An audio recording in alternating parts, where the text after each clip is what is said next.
Well, welcome everyone to Living Free in Tennessee, where we talk about building the life you choose on your terms. Today is Friday, June 3rd, 2022.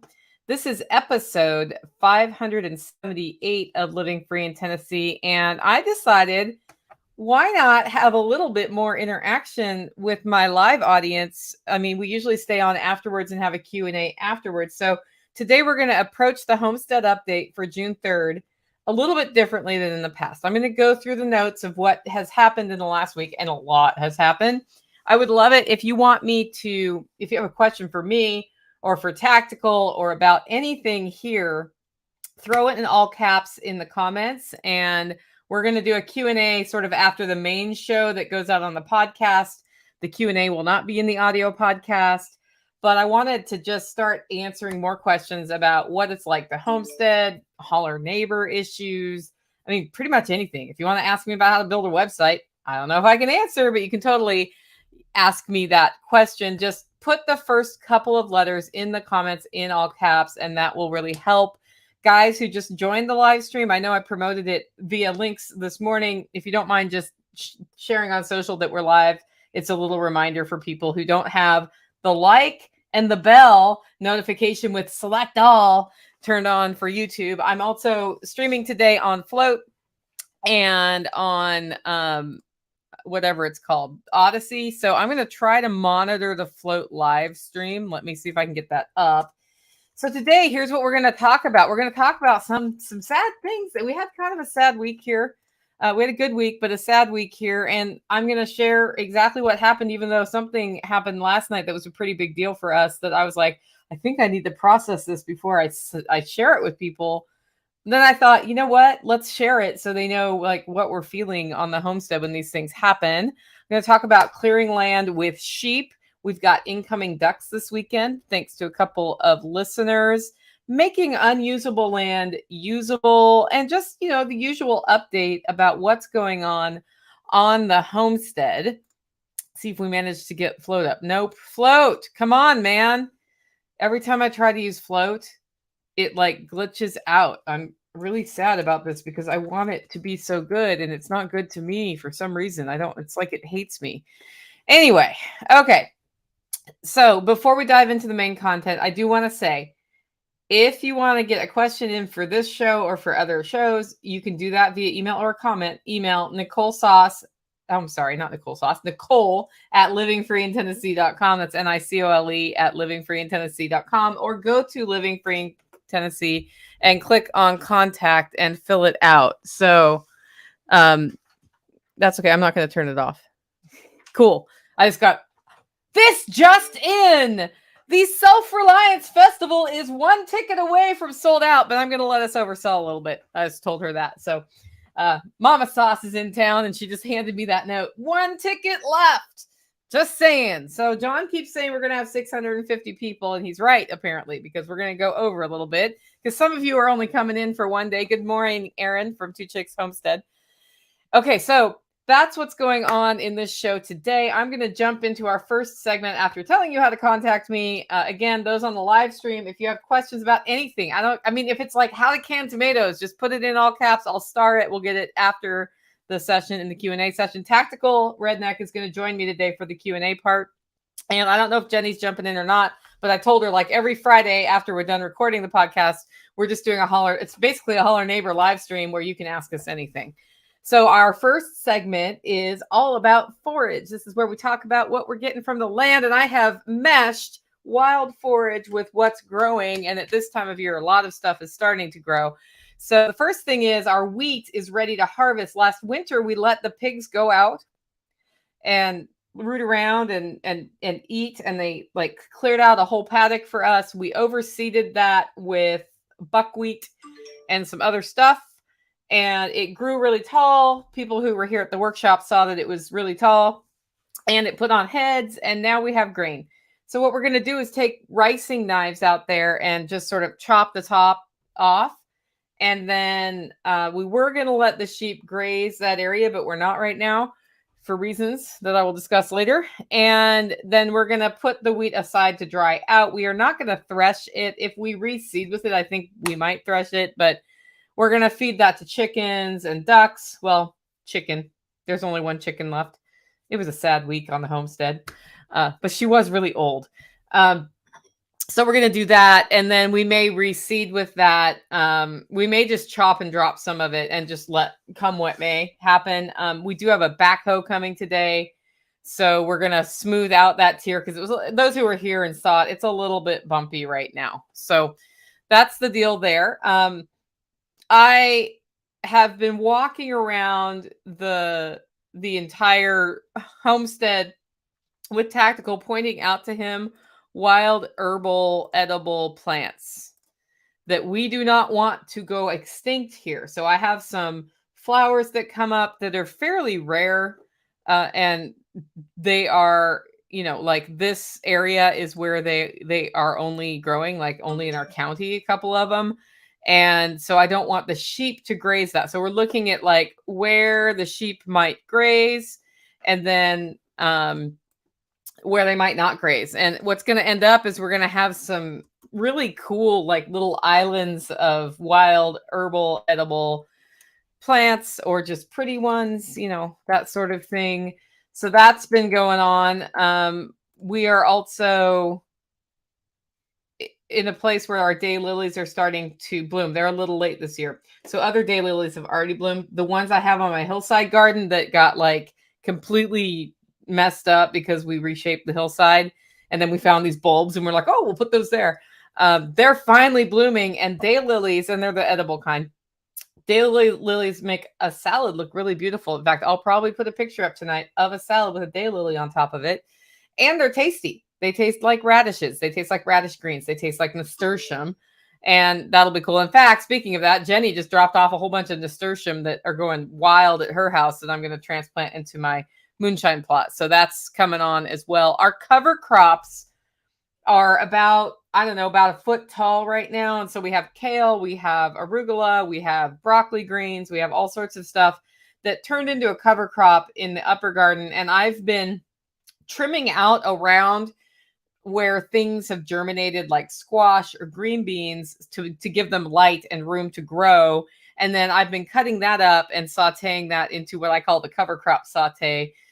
It's a little sticky, like the mouthfeel is not all soft. It's not probably something you would serve at a high-end restaurant, but it's pretty tasty. I do it with freeze-dried garlic and some of Melissa's herbs. I've been using her Moroccan mix this week, a little bit of soy sauce in there. And it makes a really good side dish to whatever we're having for dinner, because mostly what we eat around here is meat plus a vegetable side dish. That's basically what we do. So we're having what I call cover crop sautés. And then because the herbs are doing so well, I'll go out and add herbs when I feel like it. And then there's the daily salad, where our lettuce is starting to want to bolt. I think I have 4 more heads of lettuce out in the AP to harvest. And then at this time of year, it just gets so hot. Like, you can grow lettuce, but it takes a lot of work, and I can grow it inside. But if I grow it inside, then I'm growing lettuce inside when all this stuff is coming on outside. So we kind of transition to whatever greens are more hardy to the temperature, of which, like, we have Malabar spinach, for example, which is a vine, and it's not a spinach, but it tastes like spinach. It loves the heat. We have Thai water spinach up. We'll see if that does well this year. I've had a little difficulty balancing nutrition in the nutrition to fish in the aquaponics system. So it's been a little bit, well, they're not growing. I mean, things are growing really well in the aquaponics system, but they're not like as robust as usual. So we've been making some compost tea in the sump so that more nutrient gets up to the plants. But we're having this awesome daily salad, and Mama Sauce is in town, so it's even more awesome because she makes better salads than I do. And then the inside tomatoes, I overwintered this dwarf tomato I got that's intended to grow in a pot, which only was like really bushy last year. It got all viney and leggy over the winter, and then now I'm getting cherry tomatoes off of that. So that's kind of nice. So that's our first segment. That's forage. Next segment is livestock. This is where we tell you all the sad stories of the week. This was the week of death at the Holler Homestead. We lost a duck. She was looking kind of ill, and so we did what you do. You take a duck and you quarantine it, and she died. She just stopped eating. She had food, water, like water she could swim in if she wanted to in her quarantine location. And sure enough, she passed away. Often that's what happens when I have a sick animal. And I don't think there was a lot we could do besides maybe try antibiotics if it was an infection of some sort. But I think she just died of old age. I have some ducks that are about 8 years old here. And that was sad because we like the ducks. And we had 2 chickens of the same age and one has disappeared, so that was sad because we don't like the chickens, actually. They scratch everything up, but I like the chickens, so I was sad. And then one of my big goldfish, started displaying symptoms, so quarantined him or her, and the goldfish died. And so now I don't have a big giant goldfish in there, and all the other fish look fine. So I think it was an isolated incident with that. Like at first I was like, is it water quality? Like what's going on? Good morning, Dawn. So that fish died. And then yesterday, Dawn, you're just in time for the story you've already heard. I had to tell Dawn this story before I told it online today. Yesterday, so we've been rotating the sheep every day because they're eating everything way faster than we thought they would, which is cool. Like they're clearing out all this brush. Yesterday, we were scouting the rest of the property for how we're going to rotate them from here because they're almost done with the front area of the holler. And one of them apparently got what's called pasture bloat, or foaming bloat. There's 2 types of bloats that sheep will get. One is grain-based, like if they get out and get into your chicken feed, bloat. And one, when your pasture is really rich or you have a lot of legumes or the wrong kind of clovers, and they eat all that, they can get bloat because it starts fermenting in their stomach. And the cure for this is to get them up and walking around or massage it out so they burp. You can put an air release down their throat. You give them, you inject baking soda basically you're giving them an antacid sort of thing. And one of the ways to keep it from being so bad is to have free access to baking soda. And one goat got bloat. And because we were not paying attention to the goats, and by the way, it goes really fast when they get bloat. It puts pressure on their organs. It can make it so they can't breathe. She collapsed and the dog barked like, I was like, well, that sounds serious. So we went to the pasture and found her and tried everything we knew how to do. Like mama sauce was involved. Tactical was involved. We were massaging it out. I was massaging the burps out and that was working. And I thought it was going to work and it didn't work. We have an injection thing and injected a liquid baking soda mixture down her, hoping that would help. I didn't know about vegetable oil. I learned about that later. And we called a vet and we're like, what do we do? And she gave us some ideas. And the one thing I don't know how to do is you can actually puncture their stomach and let the air out through a tube. I don't know how to do that. I think maybe if I had done that like out of the chute when we found this, because it was a little later, like we should have caught it sooner. But she passed away. And we have a backhoe coming today and we're going to bury her. But it was pretty sad because we've been doing so well with them. We've been with them every day, developing relationships so that they aren't afraid of us. And then this happened and I'm like, I know exactly what it was. And it was probably preventable had we noticed it sooner. And so when you're on a homestead and something like this happens, you feel really guilty because you're like, if I just would have not been on this other side of the property and I was there, we would have seen it sooner, because what happens is they visibly get, they blow it out to one side. I know this from the goats, by the way, because I had that issue when the goats moved in, and I was able to deal with it when I saw it sooner. But yeah, so that was a huge bummer and we feel like it's our fault. And that's the thing when you raise animals is sometimes they die. And sometimes they die and you're pretty sure it was preventable. And this one I think was preventable.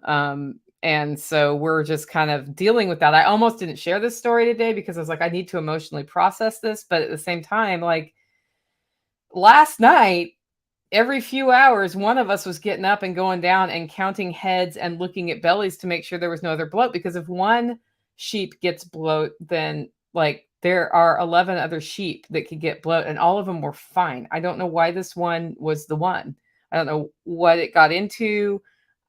I don't know. All I know is we're changing our pasture rotation plan. And so here's what we're doing. So we talked to the vet and went through all the things, and she was like, okay, just make sure they're not on super rich pasture tomorrow. So we're changing where they're grazing to a slightly drier area, and we're making sure there's no clover there, because I'm wondering if she got into some clover. We don't have a lot of clover, but we do have clover, and that's a legume that can make that happen, right? If they can have clover, but they can't have a lot of clover, right? I know she didn't get out and get into grain, and it was the foaming kind, which means it's a pasture related issue. Everybody, and I was listing what they were eating, and the vet's like, that's all, shouldn't be doing this, right? If you give a goat CD and T shot yearly, they have less bloat issues. Okay. I wonder if that works for sheep too, because we're talking about sheep right now. So it was, as I said, we're moving them to a drier pasture, and we have changed our plan for how that rotation is happening. And I'm going to look carefully where they were, because the other thing that may have happened is they got into something, or that one got into something that was poisonous for that one. I don't know. So it was, Dawn says these sheep are unvaccinated because we are dealing with that issue naturally. It is true. Anyway, I wanted to share that story in case you ever get into livestock and you haven't. These things happen sometimes, and it's hard, and you feel guilty, and you like, what I learned about myself last night is what I'm willing to do to save an animal, right? Like, because you don't know until, it's like, you don't know what you would do in an active shooting situation until you're in an active shooting situation. Like, all the training in the world can set you up to know what to do in that situation, but until you're there, you don't know. And I've never had a crisis of this scale with a large animal. However, I did used to want to be a vet. Like, when I was growing up, the reason I didn't become a vet is I looked at how much schooling it would take, and I was like, I'm actually not down for that. So I've always been sort of interested in the healing side of things, and I'm not. So, like, I was willing to roll around in the mud with this animal, trying to save its life, and get animal excretions all over myself, and sit there for a long time. And I was willing to then, after that, be getting up on the regular all night to make sure the other ones were okay. And that's actually good for me to know about myself, because like, we have had some injuries that were so far gone, we had to help the animal along, but we've never had one like this where I maybe could intervene. I've helped with births and stuff, but other than that, I didn't know how far I would go, and now I know how far I will go. And that's actually a good thing for these sheep, because I'm willing to do what needs to be done if something needs to be done. So we are keeping a close eye on them this weekend, though, because I want to make sure that everything's fine. And at any sign of a little bit of a swell to the left, we'll be doing, whatever we need. I mean, we can eat. We know we have a way to get baking soda down their throat, but they have free access to baking soda too. So, and they have been hitting it. So that's important to know. If you ever raise sheep or goats, give them free access to baking soda. Very important, because when they feel a little off, they will hit it, and then you don't have to medicate them. So that's that sad story. So it was a really sad week. Okay, that was my moment of silence. We're getting 4 eggs a day. It's a summer slump that always happens with the ducks. Muscovies are coming tomorrow with Carrie and Lisa. Well, we're buying them from Lisa, who is in our network, and Carrie just happens to be coming this way for another reason. So he's delivering them, which is great, because we have all of the automobile issues here. And so getting across the state and back is difficult, but I'm really excited about that. And then here's an update on the rabbit ear mites. I have been putting drops of olive oil with a little bit of tea tree oil in it, because they have mites.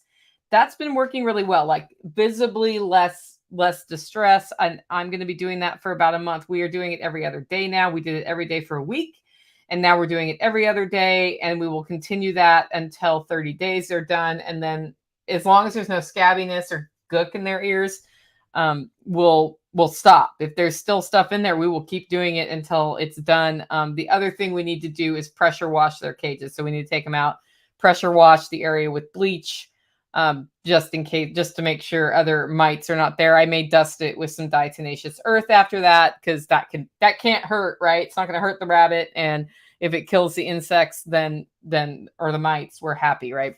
Mites are insects. Are they arachnids? Oh, they might be arachnids. I don't know. Somebody tell me in the comments. So that's the livestock update. It was a big week for us. The next segment is grow. This is where we talk about how things are growing on the homestead. This is the fun one at this time of year. You know, like when we're in the fall, I'll be like, and we had the first frost and the banana tree went into dormancy. Yeah, stuff like that. I had to bring my rosemary plant inside. I have like 8 rosemary plants out. Like people have heard how bad I am with keeping rosemary plants alive over winter here in Tennessee. And they just keep dropping off rosemary plants, and I keep putting them in the ground different places because we are going to successfully have rosemary over winter here. So I have a perennial rosemary plant, which I totally know is possible in Tennessee. Just haven't accomplished that yet. So that's happening. The squash and cucumbers are looking good. I did have to buy some squash and cucumber plants because germination was so crappy here this year. And I'm really thankful I had access to plants to buy. Note this to yourself if you want to do a business selling people plants. Even really accomplished homesteaders who are pretty good at growing food have times when stuff just doesn't go the way they want it to. But now the ones I put in that didn't germinate are starting to germinate. And yes, Dawn, you're right. Don't forget to like the video and hit the bell. And of course, get your questions in for the Q&A session afterwards because Tactical is going to join me. We're going to answer any questions you have about anything here. Just ask the questions. So they're looking good, and I'm getting lots of them. And we are starting to trellis them. As I said, I'm cutting things away.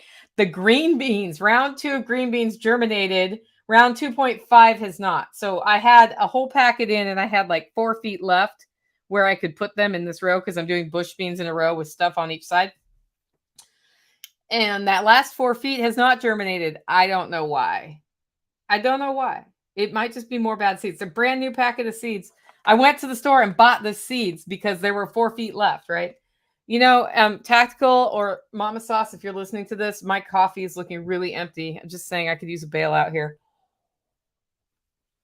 So that's looking good. And in another 2 weeks, I'm going to seed more green beans. And hopefully, right after Self-Reliance Festival on my west-facing wall, we'll get the pole beans up. And we're going to train them up to the roof, like with a pulley system, so that they can shade the west side. So when the sun hits, it hits the beans and not my house. And hopefully that will help with more air conditioning. Because the more I can reduce the need for air conditioning, the less money I spend on power. And I didn't have it in me to build that system before Self-Reliance Festival because it's going to be big this time. I'm super excited about it, but it's also a lot of work when you have that many people coming to an event. We are transitioning the aquaponics system from sort of a early spring crops, which was greens, lettuce, and herbs. Things like I'm letting the cilantro go to seed. Then we'll have coriander because cilantro seeds are coriander. And I'm totally getting a coffee bailout. That totally worked. That's awesome. Coffee around here is supposed to be self-service. Coffees around here is supposed to be self-service.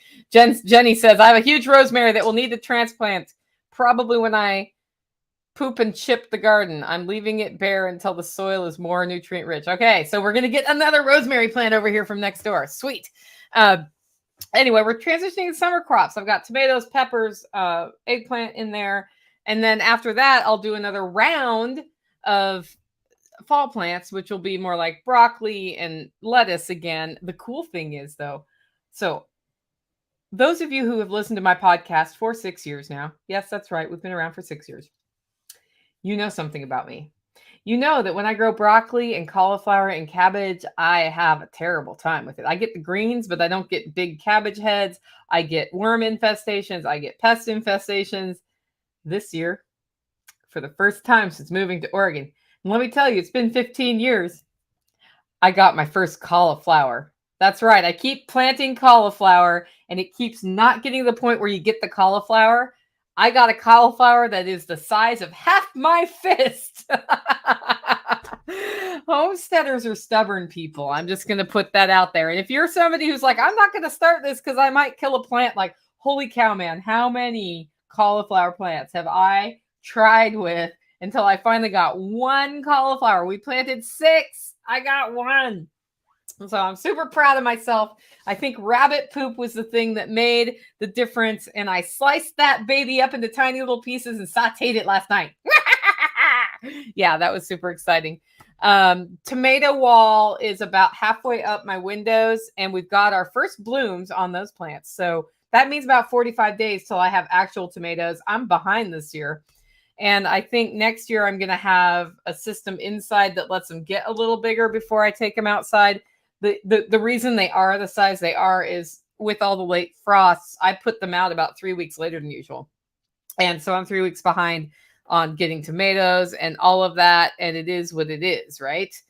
Anyway, Jenny says, plant uh, plant so much that people can't tell how much you kill. Yeah, that's exactly right. What I do is I plant a whole bunch of stuff and something fails every year.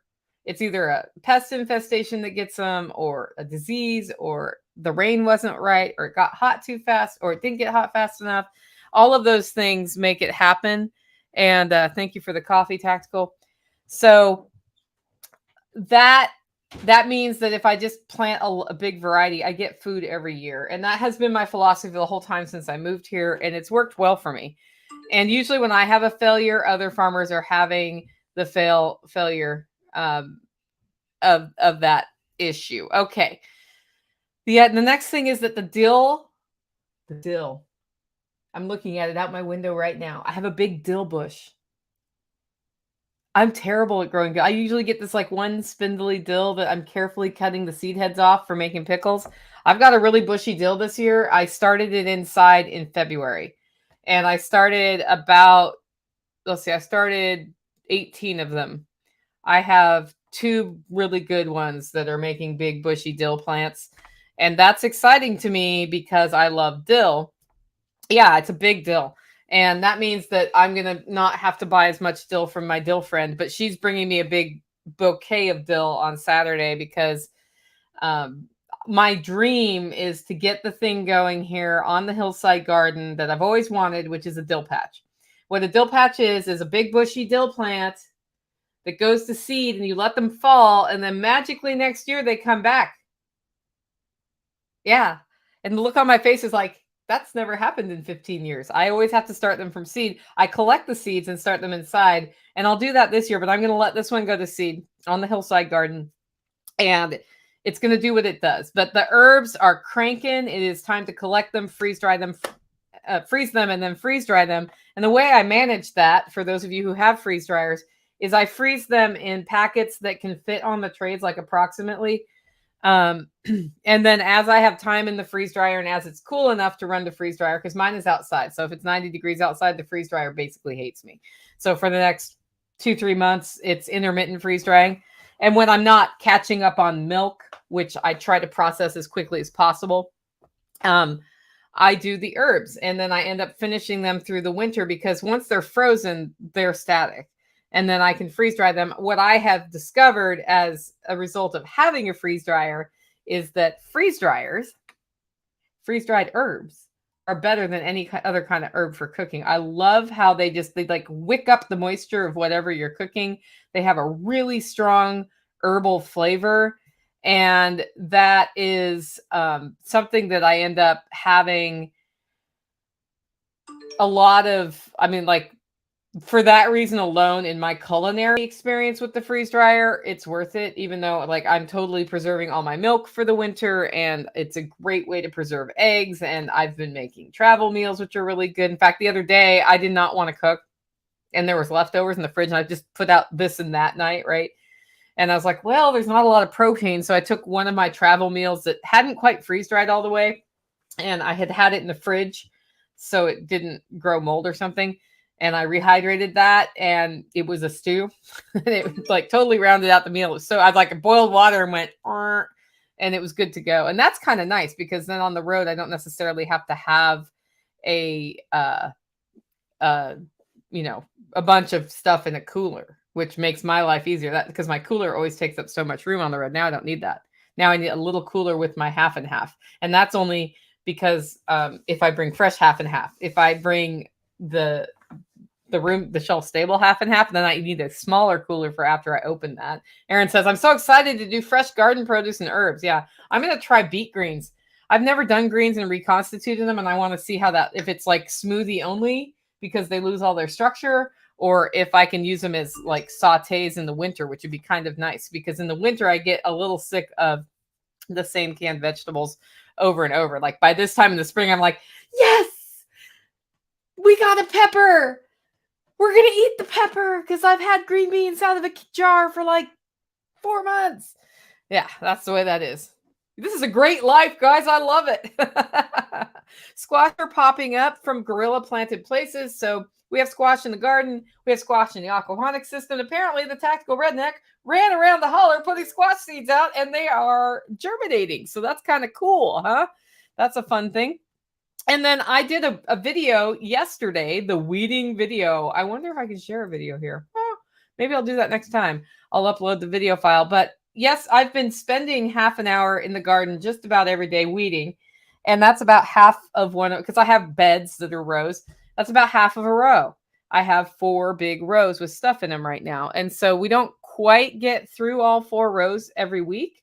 But because I'm doing that half hour every day, I am keeping up on it way better. We have a bunch of mulch down. And I did a video about that to show you, and it's on YouTube, to show you just what that looks like, because I do have weeds in my garden. And, you know, those of you who have the perfect garden, I'm jealous. I don't. And that's reality. But if I keep up on it, I do get the vegetable growth, right? And this is our first year back on that garden plot. So I'm battling a lot of perilla, which is just there, and it will come up through the mulch. And that is what it is. And if you get the perilla out before it goes to seed again, it actually doesn't come back as aggressively. I say as aggressively because perilla is like in the mint family. And you know, once you get something in the mint family in your garden, it's really hard to get the mint family out of your garden. Next segment is Holler Neighbors / community. This is where we just talk about how the community is working together. We've been kind of quiet with each other this week. I think everybody's like really hyper aware that Self-Reliance Festival is coming. And we're all like, Jenny's building a totally new product line that's super exciting. That's a recipe that helps with inflammation, but then she's trying to figure out, how do I say that without saying that? Because there's like all these weird rules about herbal solutions if you're not certified and blah, blah, and FDA, blah, blah, blah, blah, blah, right? But it's a really cool product. I'm just saying, I've tried it on my low back and it really helps with the aches, like the aches we get on the Homestead. And that's just my personal experience with it. It's not medical advice. I'm just throwing it out there. So she's been really busy doing that. We've been busy learning how to do sheep. Tactical has spent all day, every day, basically putting fencing up. And I'll talk about that in infrastructure. But it takes a lot of time to do that the first time through, because you're kind of figuring out how it'll all work. And then the second time through, you're like, I know how this one works next, right? And then he's overseeding that. So we haven't hung out a bunch, but we have already discussed what the plan looks like for Self-Reliance Festival weekend for taking care of the livestock here, because there will be some Holler Neighbors here and not here at different times. Plus, I have a house sitter coming, but it's just, I hate to leave a house sitter here alone who doesn't know the process. So that's going to, so we're all covered, and we've been just working out how that's going to work, because different ones of us are at the event. I mean, I'm there the whole time, but different ones of us are there at a different time. If there was an emergency, then probably Tactical would drive back, and that's a 3-hour drive. And then I'll have to carpool back and forth from SOE to my Airbnb, which is totally a possible thing, because there are enough. We're sharing the space with a group of people. So there's, you know, somebody can get me there if I need to get there. And that's our plan for handling anything that comes up. We have a potluck this weekend. So Nighthawk's parents were in town, and I was like, I don't have it in me to cook a big meal. But it's always nice when we have visitors in the holler to all get together, and I like his parents. And so I said, hey, let's do a potluck. And so everybody brought something, and the potluck worked out really well. So this weekend, I'm like, let's just keep the potluck thing going. And so we are having a potluck Sunday night. I am smoking a big hunk of the pork that we raised, because there's a lot of pork to use up. And I'm like, hey, I'm going to make a boat ton of pork. Let's do a potluck this weekend. Jenny told me what time worked for her, which is Sunday night. And I was like, just so everybody knows, I'm going to have a lot of pork. In fact, I'm probably going to be sending you home with pulled smoked pork if you want some for the week. So whatever your side dish is, just know, don't do pulled pork, because I'm doing pulled pork. And that goes in the smoker tomorrow. And then by Sunday, it'll be reheated. But I want to smoke it for a good long time, because it's probably It's probably a 30-pound hunk of meat that's going in there. And that's, sometimes you just cook a lot on the homestead. It's funny, people do Thanksgiving once a year, and that's like the turkey meal. It's not that hard to cook, but it's a lot of food. And I think the reason they only do it once a year or twice a year is that they get overwhelmed with the leftovers. But I love leftovers. Like, I love cooking a big, huge thing and then dividing it up and freezing it or turning it into leftovers. It's even nicer, though, when you have 4 households who can all eat on the thing throughout the week and you can divide it up among each other. That's part of the fun of having the Holler Neighbors, is we have that ability. We haven't been doing it as much lately, and I'm like, I need to restart this. So that's really fun. And then we've had a week of Errands Made Easy by Jenny and Nighthawk. So Nighthawk brought my raw milk home yesterday, which is not in this coffee. Beggars can't be choosers, though. Coffee did deliver itself to me. And that's great, because that means I don't have to do a 25-minute drive there to get it, 25-minute drive back, because it's right by where he works. And so that's what I call Errands Made Easy. And then I'm like, hey, Nighthawk, are you going to be at Walmart? Because we needed this fish antibacterial. I was going to try to save my fish, but my fish died. And he didn't get that message, but that's okay, because Jenny the next day is like, hey, I'm going to town. Does anybody need anything? So she was able, because of the sheep, we need more step-in posts. And usually I get them from Premier One because they're nicer, but beggars can't be choosers right now. So we're getting some of the fiberglass poles from Tractor Supply, which are immediately available, so that we can have more pasture electrified in advance of where the sheep are moving. So Jenny picked that all up for us because she was in town anyway. And I love it. I love when that happens because it makes everybody's life easier. I try to ask when I'm going like to Sam's Club or something for an event, which is totally happening next week, if anybody needs, the cube of toilet paper or whatever that you might get at a store like that. I'm just sharing these stories because that's how Holler Neighbors are. And Tactical, I'm probably 5 minutes away from the end of the show. If you want to come in for the Q&A, I've started a few questions. Guys, get your questions in. You can ask us anything. Jenny, you're totally welcome to join as well. We'll just have to all squeeze in front of my computer. I think I may make it so we can have multiple cameras for this in the future, because I have multiple cameras and we could totally set that up. Actually, Jenny, you could stream from your house if you wanted to. Just let me know if you want that on Telegram and I'll give you the join link. Okay, so next we have infrastructure. This is what we've done for infrastructure. I'm going to talk about what we're doing for pasture. So what's happening is the sheep, who will eat all of the underbrush just like a goat, it's just down low instead of up high, ate through all of the brush on the pond.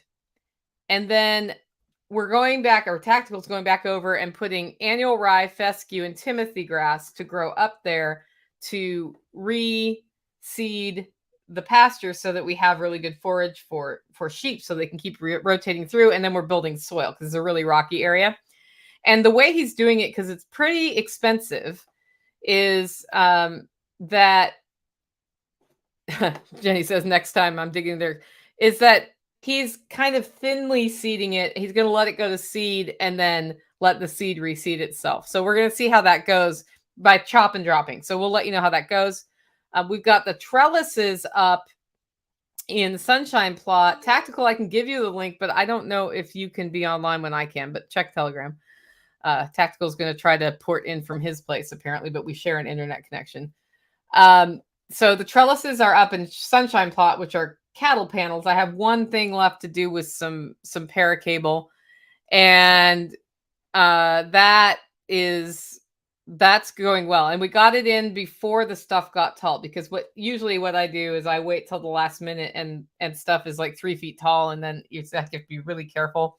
The plants were like this tall, which is about 8 inches for those on the audio podcast, and that worked really well. So I'm super excited that's in. And I was like, we might have to take these out again, Tactical. He was like, why? I'm like, well, because we need to work the beds and work the compost in the beds. He's hoping we don't have to, but if there's a weed problem along where that trellis is, it will have to come back out. So that's the deal there. We are, as I said, increasing the amount of electrical fencing supplies, because we're going to have to do a battery operated fence at the pasture next door for the sheep. And so Tactical is starting to work on that so it can be up and running for a few days and we make sure it's really running. And then also here, as I said, we're wanting to get a path ahead of the sheep several paddocks in advance. So we're getting more step-in posts, getting more electric wiring, deciding if we're going to get some netting for some applications, because netting is a visual barrier too. And it's also a great, like, I think it will work better against coyotes. We're going to do the fencing over at the other pasture with peanut butter and tinfoil on it to try to get them to zap their mouths if they're anywhere near there. We don't know. At the other pasture, the sheep go in the barn at night, which is helpful to that whole situation. So that's happening. I think pretty much what we're doing here as a result of sheep is all fencing all the time for the rest of the summer. Thanks, Dawn. But that's not bad. It's actually solving a lot of problems for us to have the grazing animals in the ruminants through. And then we're following that with some chickens, not everywhere. I do need a long-term portable sheep solution shelter, like Shelter Logic or something. I've been looking at Shelter Logic. Anybody who's raised livestock, though, let me know. Because right now we've been able to hang tarps in trees to keep them sheltered, and it's not cold. It's not winter, right? But at some point we're going to have open pasture and they need shade. So we can put Shelter Logic up. I'm worried about the durability, and our terrain is very steep. So I don't know if that's the best choice or not, is what it is. And then our final thought, this one comes from Tactical. He was like, his response to that land is unusable. We've seen a lot of people coming out, wanting to move here, wanting to get out in the land, looking at land. It's hilly and it's rocky and it has trees. And they're like, I can't raise livestock here. I can't put fencing in here. That land is unusable. Sometimes that land is unusable. There is a cliff that is just straight up for sale for like $20,000. And it's 1 acre or 2 acres or something right by my house. It has not sold. You know why? It's overpriced and it's a cliff. You like literally it's a rock climbing wall. That's what you're buying. That's your acreage. And that's not worth it. It's not worth that price for sure. So a lot of people call land unusable if it's not flat. My land is not flat. Where the pastures that the sheep are going is not flat. Where the pigs are right now is not flat. And it's working great. And the reason it's working great is we are able to rotate the animals through and they clear it out and then overseed it. And then you can rotate them through again. How it's unusable is row cropping. How it's unusable is if you're going to be driving a tractor through there trying to do something. That's not super easy in that situation. But what Tactical's been doing, even in the unusable areas, he's been, after the animals come through, he's been going through and finding rocks and stumps that are sticking up, getting rid of those so that he can actually drive the mower through on high to prepare the pasture for the sheep the next time they're through. So it's, tall. And I'm just sharing that because sometimes maybe you have a permaculture solution for land. Ooh, I'm gonna sneeze. For land that you think you can't use, and that can actually get you into the lifestyle you want. It just depends on how much work you want to put in, right? And it is a lot of work. Our last segment for the day before I bring Tactical Redneck on to take the Q&A from the audience. I have 2 questions right now, guys. Get more questions in. This is an interactive discussion. Put it in the comments. Actually, I should look over and float and see if I have any. Chuck, you're there. Chuck, I see you. Chuck, I don't know if you see me. So just let me know. Anyway, finances. So losing that lamb was a very expensive thing for us. I would call that thousands of dollars lost because it was a female. And we were planning to use the females to make more sheep, make more females, sell some of those females to friends who want that, who want hair sheep, make male sheep that we're going to eat. That's the reality of a homestead, guy. That's that hurts too. The emotional part hurts because we have connections with these animals. Financial part hurts as well. Anyway, with that, I'm going to wrap up the homestead update for June 3rd. Those of you on the live stream, stay on and we will have a talk about whatever you want. I've got a couple questions queued up, but if you want to support the show and the work I'm doing here, you can do it in 2 ways. One, get your coffee at hollerroast.com. I can't promise it will serve its cup to you like mine did today, but maybe. Just depends on who lives in your house. Patrick Rorman gets that done all the time. The second way is to become a member. Just head over to livingfreeintennessee.com, click on membership, and sign up with that. Go out, make it a great week. Okay, I'm going to bring Tactical Redneck on, guys. We are now into the live stream. That dude has a bad smoking habit. That's the first thing we got on camera, dude. You're looking a little bedraggled. Are you feeling bedraggled after last night? I mean, the hair's a mess because, Can't hear you at all. You're going to have to come into my office, probably. Can you hear me now? Yeah, there's no audio. Oh, no, wait. There is audio. You didn't click the button, I have some questions coming in. So now talk. Can you hear me now? Hey, guys on the live stream, can you hear what he's saying? Because I can't hear what he's saying. Okay, you can hear. I just can't hear. It's an audio setting I have then. So let me just do a thing. Tactical talk. Can you hear me now? Can you hear me Okay, now? go sit by my window and talk loud. Anyway, the first question we have is from Dawn. Has the Self-Reliance Festival prep email been sent out yet? And I'm going to answer that while Tactical logs back in. I think it's actually my audio that's being a pain in the neck because I did not have my speakers on, and now they're on, so I don't know what. So the last email to participants has not been sent, and that will be sent out at the end of this weekend. We are still putting it together for some details. Grab a chair from the other room. We're still putting it together I thought, try logging back in actually out there. We're still putting it together, and I wanted to include some weather stuff, but that will go out by the end of the weekend because we want you to have some chance to plan. But I did an FAQ on a live stream the other day, and I'll kind of cover some of that here. One, camping. If you are coming to Self-Reliance Festival and you want to get in Friday evening and camp, you can totally do that. You need to get in by about 8 p.m. And now I talk. Can you hear me? No. Okay, come in here. We will deal with this. It's something related to how his phone is interacting with my thing. So anyway, that's the first thing.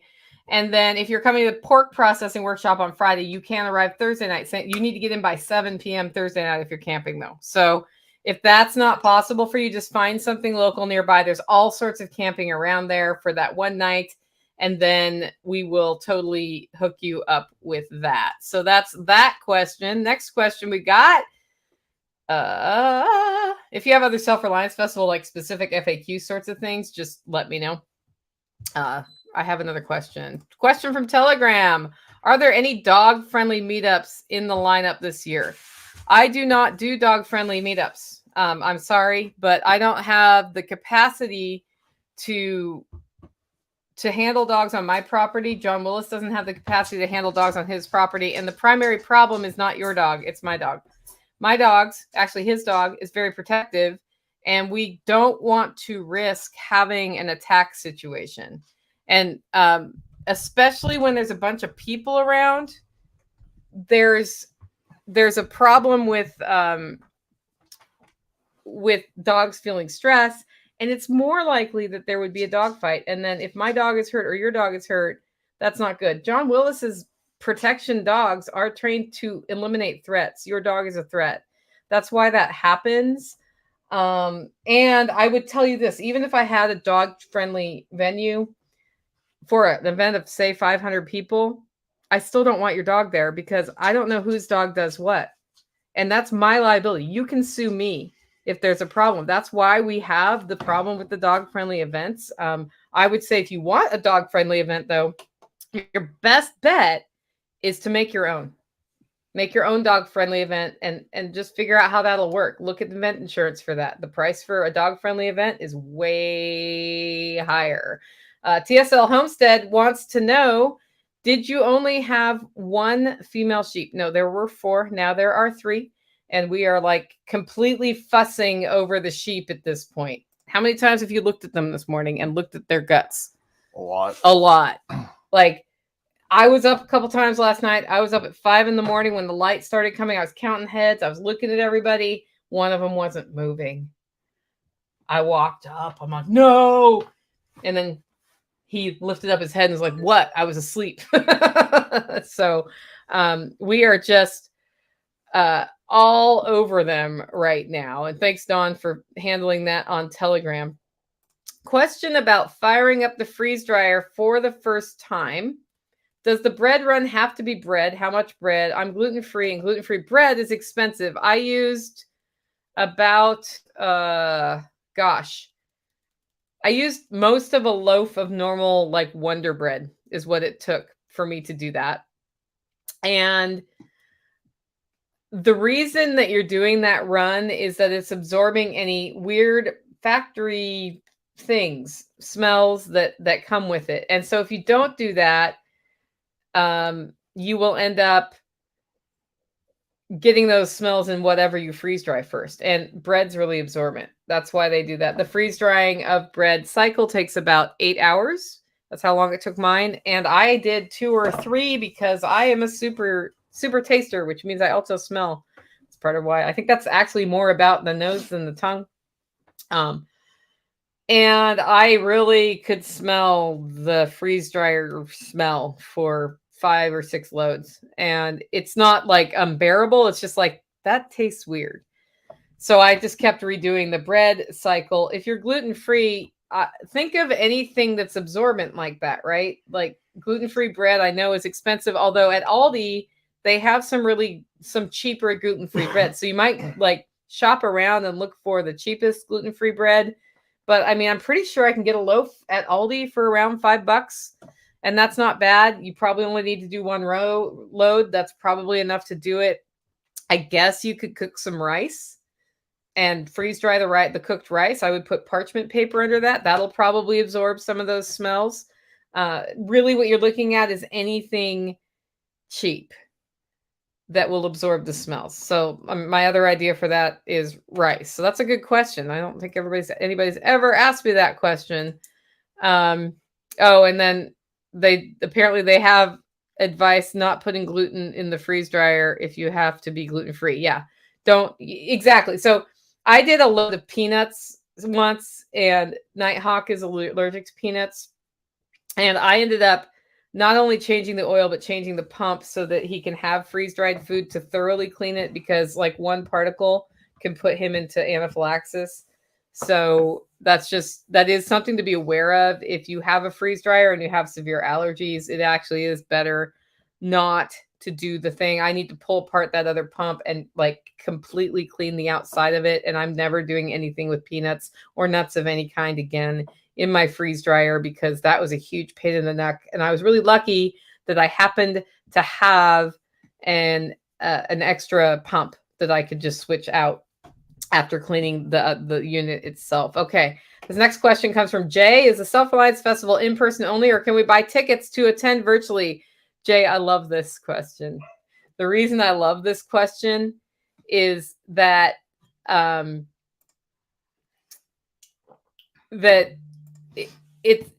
Bush asked me, Nicole, you're not selling virtual tickets. Do you hate money? Like literally had that conversation yesterday with him. And I said, I don't hate money. I don't know if the internet will support the stream.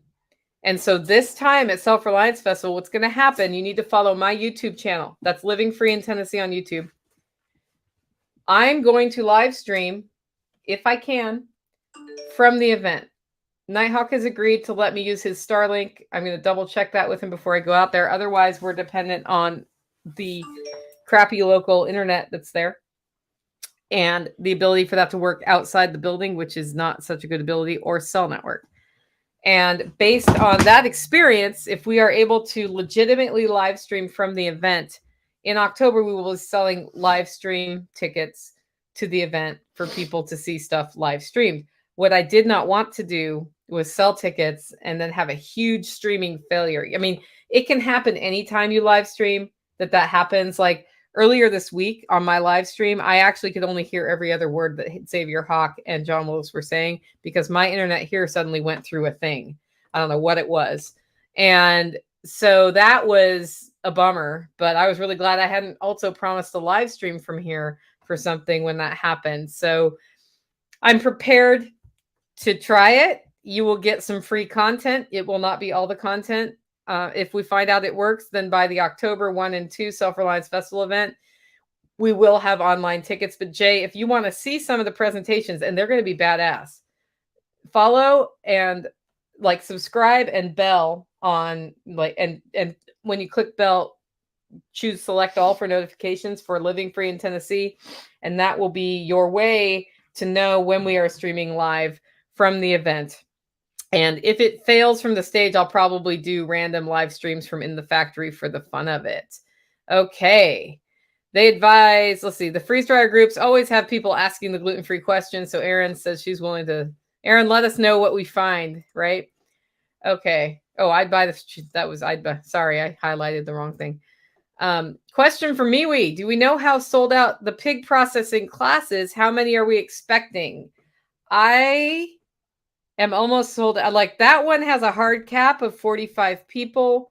I have 39 people right now. And when we go to the 45 people number, because we're feeding you lunch and I've already ordered lunch from the caterer, we're done. So if you're planning to go to the pork processing workshop, you better get your ticket now, because Billy Bond is also pushing hard this weekend on selling out the rest of that class, because he has so many people asking him how do I take care of myself? And once he starts hitting that, you're going to see a whole bunch of different, like you're going to see it sold out is what's going to happen. So if you are thinking of going to the pork processing workshop, just go to the pork processing workshop. Is it going to rain? I don't know. Right now, it looks like the pork processing workshop weather is going to be perfect, and we might get some rain at Self-Reliance Festival, but it's Tennessee. It was supposed to pour down. How many inches were we supposed to have yesterday? Like 9,000. We were supposed to have 9,000 inches yesterday. How many inches did we get? We got like a millimeter. We got like a dusting of rain in the morning and then nothing. And now we're running sprinklers all over the property after being like severe weather. It's going to be 9 inches of stuff, right? So yeah, we got enough rain to knock the dust off of the grass onto the ground. Yeah. So it's less dusty here now, except for under Taj Mahal when no rain ever falls. And it's actually turning into a dirt with plantain. That's kind of what's out there now. Yeah. I'm planning, by the way, to put concrete out there long term that tilts away from my house because of vents, and I don't want people tripping. But until we move the aquaponics system, that's not happening. 2, there's a cement shortage at this time. And 3, money. Just saying, not ready to pay for the cement installation at this moment after paying for the installation of Taj Mahal. Okay, next question comes from Claiming Liberty. And guys, get your questions in all caps so I just know your meaning, because you're commenting back and forth to each other. I just want to make sure I don't, I don't do it. Okay, when you use parchment paper in the freeze dryer, does the coating end up transferring to the food?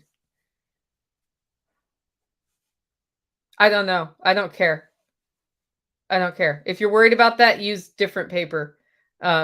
It's not enough for me to worry about it. Parchment paper, though, not wax paper. And I didn't know parchment paper had a coating.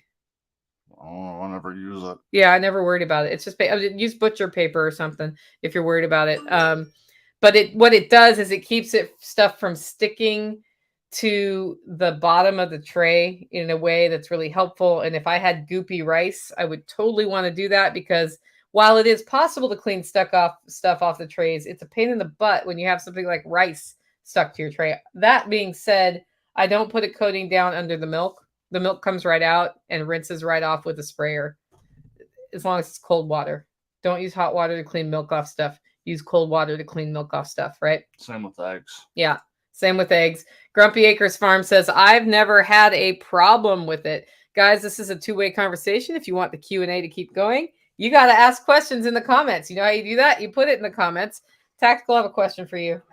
Okay. What was the weirdest thing that happened to you this week on the homestead? Oh, I don't know. Tactical's a literalist, and when I asked him that question, he didn't just choose one weird thing. He's literally weighing all of the weird things that happened to decide which one was most weird. So let me change my question. What was one weird thing that happened to you this week on the homestead? That's not the sheep story, because we've already heard that story. I don't know that I've had anything really weird. Something interesting I found was 2 rocks that are about the size of a Suburban. They're very large, and I had no idea that they were there until we ran the sheep across, and then I started clearing out the rest of the Vinca vine, and I happened to pull a vine up and was like, huh, that's rock. Let me poke a little bit, and sure enough, it was about a good 8 to 10 foot across and about 10 to 15 feet wide. So massive, massive rock. This happens whenever the forest gets beat back a little bit here, and this is why. This place had a mechanic living here after the guy who built it. And that mechanic did things like work on his truck in the yard with a socket set, get distracted, probably go on the road with his semi truck. And the socket set stayed in the ground. And then the next thing that happened is the weeds grew up and you could not find the socket set. That takes how many days here? About 5 minutes. Takes about 5 minutes for that at this time of year, which is good for growing sheep, by the way, and not so good for not losing your socket set. And so when I first moved here, Mark was mowing the lawn and he would mow and I would hear this words were said that I'm not going to say on this live stream because I think I've managed not to say the F word all day today. And why would somebody put a socket set there, right? So what it's really interesting because we'll get back into the weeds and I'm on like 3.2 acres and there are still places where there's just a lot of vines that are maybe a foot thick of vine over the ground, which is why you didn't know those rocks were there. Yeah. I knew they were there because I saw them when I moved in and then I let the vines grow on them. And basically the goats will eat stuff back and then you'll find like a tin bucket, a broken dish, random rolls of fencing, a bathtub. What have you found that's been really interesting besides the rocks? Just down in the area where we started the sheep at by the workshop, I found one of the larger diameter pneumatic air hoses. Pneumatic air hose. There was another hose. To me, that would have just been hose, by the way. I would have been, he knows it's a pneumatic air hose. Car rims, Corey says. Yeah, tires. I have not pulled a car rim out yet, but I got a lot of wire. Yeah. A metal, like, barn hinge style hinge. Every so often, it's an antique. Metal brackets. Antique plow attachment. I found a triangular bracket that was some form of an adjustment for something because it's got the bolt with the double lock nuts on it, all within, I don't know, 20 square feet. A bunch of other wire, metal coat hangers, nails. Yeah, all the nails. I find those with my tires.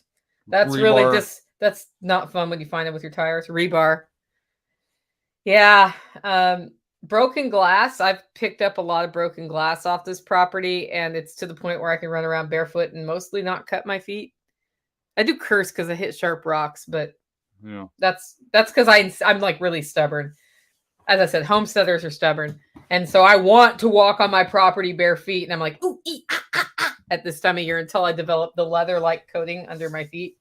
I did find one of the, it's got to be older because it's only like an 8-ounce bottle, but it's a clear Coke bottle. Yeah. Glass. Okay, we got a freeze dryer question. Today's the day of the freeze dryer questions. Guys, if you're going to buy a freeze dryer, use my affiliate link. I'll put it in the comments of this after the video, and it's on my website. and then I get a commission, and it doesn't cost you anything. That makes me super happy. And most of the time when you use my affiliate link and buy a freeze dryer and tell me about it, they don't actually give me credit for it, just for the record. Probably because you use somebody else's affiliate link first and they get precedence or something. Okay, another freeze dryer question. Are you supposed to do an empty run as a vacuum test before the bread run? Yes. The vacuum test takes 15 minutes. And that's just testing that the vacuum will go, like all the seals are sealed, and that will go down to a certain level. I think it's below 512 mTOR. And that you just turn it on, and there's a special, you just follow their instructions and go through. Things that can make your vacuum not work right. 1, you forgot to close the valve on the side. 2, when you attached your vacuum pump to the side of the freeze dryer, that's not in right, or it's not tight all the way. On your pump, you left something open that should be closed. Or when you put I have the Premier, I think the Premier pump is what is now baseline for them. When you screwed on the filter for that, there's a little gasket. If that little gasket gets folded, then you're screwed. And if all of those things don't work, the likely culprit is your door seal. That's actually the last thing I look at, because all those other things seem to be more likely. But if the door seal, if you have to adjust your door so it's square with the seal, you can do that. But what I found is if I push the door seal all the way on the round area where it is, sometimes it doesn't pull a vacuum. And if I just pull it out about a centimeter and then close the door and the door pushes it in, then I get enough of a seal that it's not really a problem, right? So that's just a tip if you're going to be getting a new freeze dryer and you're like, what do I do, right? Okay. Dawn says, is it time to get a metal detector? Is it time to get a metal detector? We have a metal detector. We have a metal detector. The problem with running a metal detector on this property, it's all is metal. You're looking for the spots that aren't metal. We literally came up with the idea. We've got this extra pipe run, and we were going to try to trace where it goes. So we're like, oh, we'll just shove a wire through the pipe and use the metal detector. No, that didn't work at all. It's like the whole yard is a giant hit. Fred, I think you've gone too far over the top with this comment. Wonder if a stretch sensor could detect bloat in sheep. I am not putting 11 stretch detectors on sheep. That would just be weird. And then I'd have to check that all the time. It's easier just to look. You got too automated, man. I know you love technology, and we love you for it because you have solutions for us all the time. But I am going to make fun of you because, we're friends and I can make fun of you, right? Yeah, Barbie shoes. Guys, any other questions? Anything else you want to know about before we sign up today? What do you think of this idea of like the Q&A afterwards? Hopefully Jenny can join us next week because that would be fun. You hear that thumping? That's Cece scratching herself. I had that all night last night. Thumper from Bambi. Yeah, she's got she's all healed, but the place where it healed is developing. She's developing she developed the skin, and then the nerves are what come last, and those are now coming. And now it itches all the time. So it's kind of, that's how I knew I could get up and check the sheep. Every time she thumped at me, I was like, well, I might as well go look at the sheep and make sure everybody's still okay. That was part of the fun. Any other questions before we go? Anything else we should share with them about homestead life, Holler Neighbors? That's his answer to everything. He just gives me the I don't know. Okay, guys. Well, thanks for joining us. We'll have another Q&A, not next Friday because I'll be at a pork processing workshop in Camden, Tennessee. So next Friday will be an interview show that I've already recorded. But the next Friday, we're just going to do, 9:30 on Fridays, we record the podcast. And then usually about 10:15, 10:30, that's done. And we'll be doing these live Q&A shows. If you want to get questions in for that in advance, email them to me at Nicole@livingfreeintennessee.com. That's NICOLE at livingfreeintennessee.com. Or go over to livingfreeintennessee.com and click on the contact form. Or just join the live stream. And as you see, we'll happily take your questions about freeze drying, food preservation, growing food on the homestead, weird things that happen among Holler Neighbors, rocks that we find on the side of the hill. What else? Lessons learned from sheep. We're going to have a lot of those. How the Muscovy duck integration is going. Like anything you want to know, we're happy to talk about it. it's, you can ask me questions about prepping. I'm actually a pretty reasonable prepper. I figured out how to do it in a way that doesn't cost me a lot of extra money. And that's nice. Although I am going to do a big buy. So I'll talk to you about how I'm going to do that. And anyway, thanks for joining in. We'll see you in 2 weeks. Mona just made it. Hi, Mona. Bye, Mona.